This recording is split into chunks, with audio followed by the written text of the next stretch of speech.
Здравейте на всички! Моят канал се казва Забавление с Алекс, ако сте забравили. Дайте един лайк за моето завръщане в канала, напишете коментар и се абонирайте за канала, ако не сте. А сега да започваме с видеото. Така, нали знаете, че аз правих поредицата Духове по Коледа. Те бяха 6 епизода. 6 епизода точно. И първи, втори, трети, четвърти и пети епизод си ги направих отлично просто.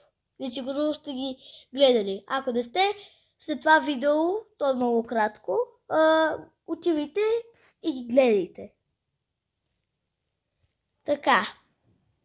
И на 6 епизод снимахме си го.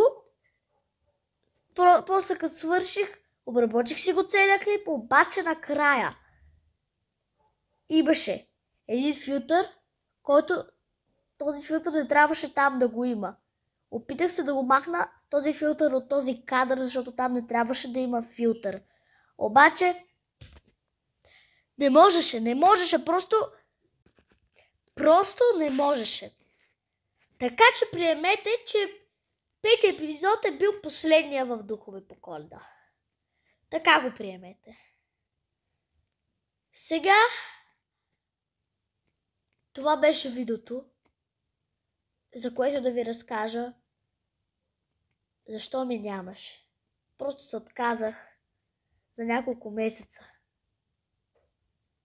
Но после ми домачня и реших отново да почна да правя видеа. А сега това видео свърши.